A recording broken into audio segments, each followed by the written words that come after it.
is identified as mentally retarded, put back from the 5th grade into the 4th grade, and stayed in that category until I got out of high school.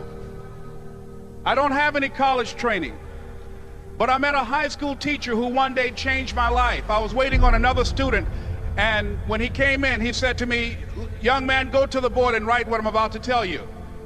And I said, I can't do that, sir. He said, "Why not?" I said, "I'm not one of your students." He said, "It doesn't matter, follow my directions now." I said, "I can't do that, sir." He said, "Why not?" I said, "Because I'm educable mentally retarded." And he came from behind his desk and he looked at me. He said, "Don't ever say that again. Someone's opinion of you does not have to become your reality." And as he talked, my heart began to beat fast. Tears began to run down my eyes, and I was in the back just listening to him, because the speech he was giving, that speech was for me. And he said, "Les Brown," he said, "if you want to do anything worthwhile in life, you've got to be hungry." I told Mr. Washington I wanted to become a disc jockey. And so I started working to develop myself. He said, "I want you to practice every day being a disc jockey." I said, "But I don't have any job now." He said, "It doesn't matter." He said that it's better to be prepared for an opportunity and not have one than to have an opportunity and not be prepared. And as I was working to develop myself, I applied for a job as a disc jockey, WMB, on Miami Beach. I went to a guy named Milton Butterball. I said, "How you doing, Mr. Butterball? I'd like to get a job as a disc jockey." He looked at me, he said, "You have any broadcast background?" I said, "No, sir, I don't." "You have any journalism background?" I said, "No, sir, I don't." He said, "We don't have any jobs available." I said, "Yes, sir." I went back to Mr. Washington and I told him. He said, "Don't take it personally." He said, "Most people are so negative, they will have to say no 7 times before they say yes." He said, "Go back again." So I went back again. I said, "How you doing, Mr. Butterball? My name is Les Brown." He said, "I know what your name is. What do you want?" I said, "I'd like to know whether or not you have any jobs as a disc jockey, sir." He said, "Didn't I just tell you yesterday we didn't have any jobs?" I said, "Yes, sir, but I know whether or not somebody got laid off or somebody was fired, sir."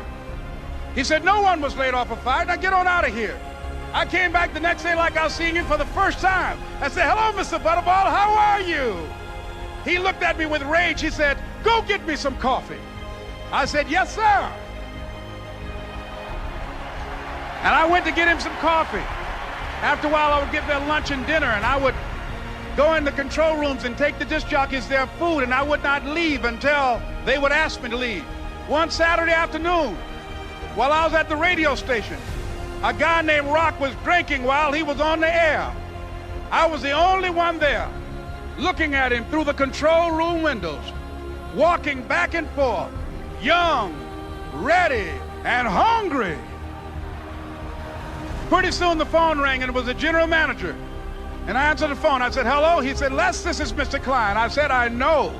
He said, "Rock can't finish his program." I said, "I know." He said, "Would you call one of the other DJs in?" I said, "Yes, sir." I hung the phone up. I said, "Now he must think I'm crazy." I called my mom and my girlfriend, Cassandra. I said, "Y'all turn up the radio and come out on the front porch. I'm about to come on the air." I waited for about 20 minutes, and I called him back. I said, "Mr. Klein, I can't find nobody." He said, "Young boy, do you know how to work the controls?" I said, "Yes, sir." He said, "Go in there and don't say nothing here." I said, "Yes, sir." I couldn't wait to get behind those controls. I put on an old Stevie Wonder record called Fingertips. I sat down behind that turntable. I said, "Look out, this is me, LB Triple P, Les Brown, your platter playing papa. There were none before me, and there will be none after me. Therefore, that makes me the one and only. Young and single and love to mingle, certified, bona fide, indubitably qualified to bring you satisfaction, a whole lot of action. Look out, baby, I'm your love man." I was hungry. I was hungry. You got to be hungry. Begin to know that you have greatness within you.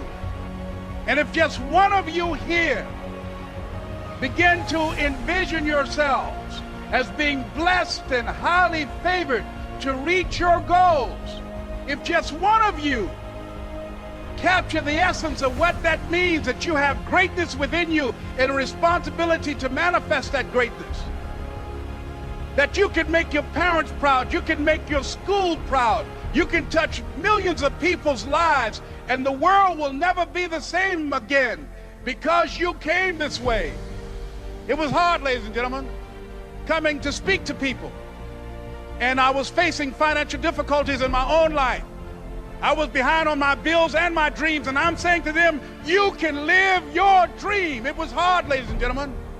It was very difficult to pick myself up each day believing that I could do it. There were times that I doubted myself.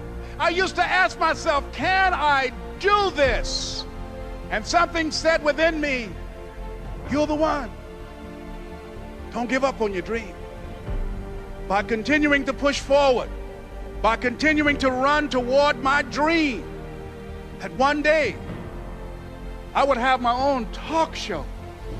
It's a long shot, ladies and gentlemen, from Liberty City, an abandoned building on a floor, never knowing my mother or father. It's a long shot. Being here with you today in this dome in Atlanta, it's a long shot. No college training, labeled educable, mentally retarded, but I kept running toward my dream. Don't stop. Don't stop running toward your dream.